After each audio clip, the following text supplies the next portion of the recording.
We are coming to you on a foggy night here at Simmons Bank Liberty Stadium after Arkansas defeated Texas Tech 39-26. I'm Caleb Hilliard. And I'm Rachel Phillips. Yeah, a big 66th annual AutoZone Liberty Bowl. Sam Pittman, now the first ever coach in Arkansas history to win his first 3 bowl games, and they had to do it without a lot of guys. 11 starters out for Arkansas, but it just didn't matter. We saw the young guys step up, as well as a bunch of experienced guys lead them. 6 guys getting their first ever start for Arkansas. What a win it was. AutoZone Liberty Bowl champion, the Arkansas Razorbacks. Yes, sir. The Arkansas Razorbacks. Enjoyed that one, and we got major problems. I mean, we played extremely hard. We've got good players. Just because you guys don't know about them doesn't mean that they're not good players. But now you know about them a little bit. We have more depth than maybe possibly what you might have thought. Yeah, it was looking like it was going to be all Razorbacks in that first quarter. Coming out 21-3, Taylen Green and that offense was doing whatever they wanted, and Texas Tech really not getting it done in the red zone. But then things changed. Like you said, they went 0-2 in the red zone, and just their defense could not get a stop for the life of them on Arkansas. They allowed 260 yards in that first quarter, as well as those 3 touchdowns. But then it really flipped the switch. You saw them give up less than 100 yards in that second quarter, and also grab a safety and only allow a field goal. So just a massive shift in the game. You went into the half, Texas Tech down by just 6 points. And you're thinking, okay, we're going back and forth here in this game, but then second half was a completely different story again.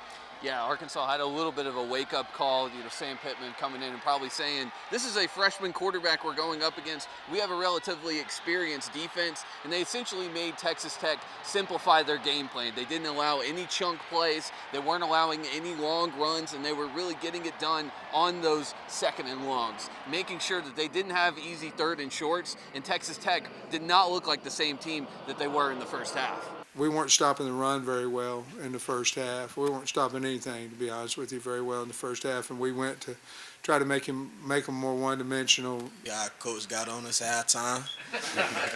he chewed us out. And, yeah, we had to change. We had to fix it.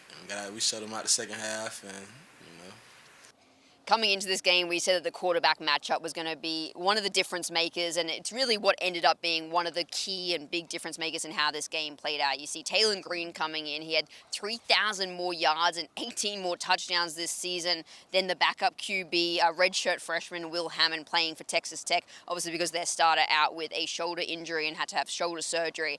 And I mean, Taylen Green, boy, did he show his experience right here at Simmons Bank Liberty Stadium. He obviously won Offensive MVP, got the Eagle Trophy, hoisted that loud and proud, did the Eagle wins on the field as well after a couple of plays there in the red zone in the second half.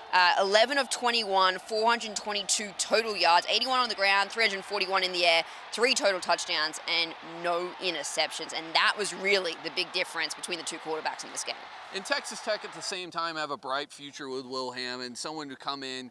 He's not played a snap really at all of college football after being an absolute stud in high school. And he really led the team down the field as a field general, something that he really wasn't after watching some film on him in high school, more of a dynamic passing on the run type of guy. And so they molded him into kind of this pocket passer. But at the same time, he can get it done on his feet. They ran a couple draws for him. Didn't really work out overall, but overall this Texas Tech team looks really good going forward. Hammond made some really good throws on the field. I was telling you, I shot the first half, Rachel shot the second half. It was hard for me to really keep track of some of Will Hammond's passes because he has an absolute gun attached to his arm. So that's something that was really working for Texas Tech when you saw that offense really churning. But he did throw 2 interceptions. The first one that he threw was kind of a crossing route, something you expect young quarterbacks to throw. He didn't really see the linebacker coming over top, and that's why you saw that interception. The second one was something where, he's just trying to get stuff going. So you can't really blame him. But if I'm Will Hammond, I'm not going to be too upset. I know he will be, but his future looks very bright wherever he plays next year. I hate it for him because there's the seniors that played their last game, and Will Hammond are probably taking this loss the hardest, just because of the person he is. But I think did some really good things, and he'll learn from the stuff that the mistakes that he made. We have Taylen Green. A lot of teams don't, and it gives us opportunity to win. You know, Rachel, there were a lot of impressive things in this game, but something that impressed me the most was Desmond James making his first career catch and taking it 94 yards to the house. He ended the game with 137 yards.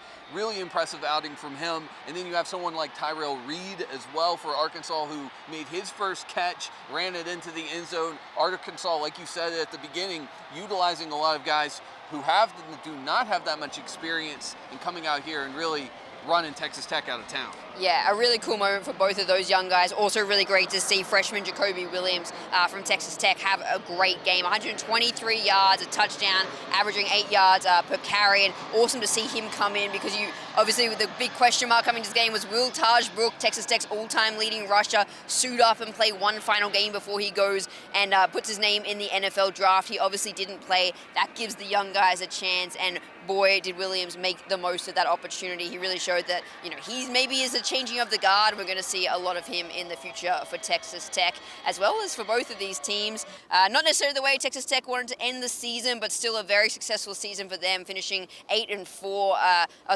I should now say, whereas Arkansas getting their first winning record of a season in 2 years, 7-6. They end as they win the 66th AutoZone Liberty Bowl. Reporting from Simmons Bank Lady Stadium, I'm Rachel Phillips. And I'm Caleb Hilliard.